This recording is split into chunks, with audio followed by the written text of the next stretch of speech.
lihat perbandingan bulu yang sudah jadi. Ini adalah bulu pertama yang menggunakan vermipan. Dapat dilihat dia itu mengembang. Sedangkan pada bulu yang tidak menggunakan vermipan atau ragi instan, dia seperti ini atau tidak mengembang. Dapat dilihat perbedaannya. Analisis data yang dapat saya ambil. Ada penggunaan ragi dalam hal ini berarti terjadinya respirasi anaerob yang menghasilkan alkohol dan karbon dioksida. Mengapa dikatakan seperti itu? Hal ini karena sekarang SSP itu menggunakan bahan baku berupa asam pirufat dari hasil glikolisis. Setelah itu, asam pirufat ini diubah menjadi etanol, ATP, dan CO2.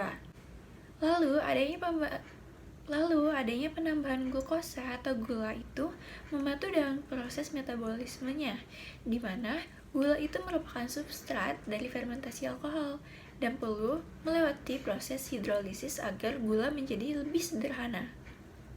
Nah, respirasi anaerob ini kan terdiri dari dua tahapan, yaitu glikolisis dan transfer elektron.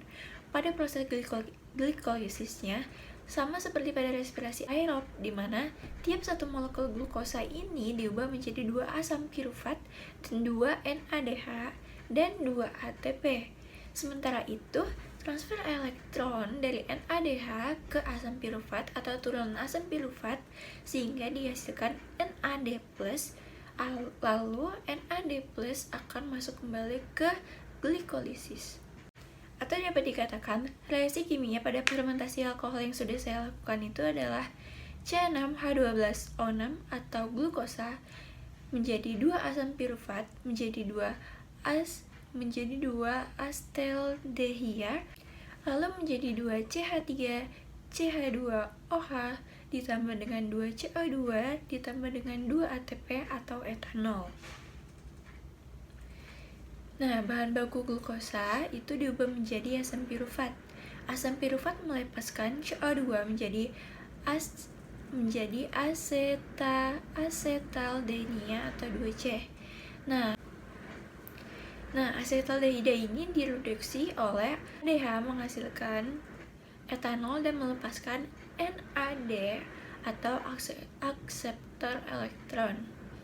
Nah, hasil fermentasi alkohol itu menjadi 2 etanol, 2 CO2, dan 2 ATP untuk tiap satu molekul glukosa. Pada pembuatan bulu ini, pengembangan CO2 menyebabkan bulu mengembang. Selanjutnya bau. Adanya ragi yang diberi air hangat untuk membuat ragi ini aktif, itu menghasilkan karbon dioksida yang membuat adonan ini mengembang, di mana ada asam laktat dan asam asetat yang menghasilkan rasa asam serta alkohol yang memberikan bau dari proses pengembangan ini sendiri.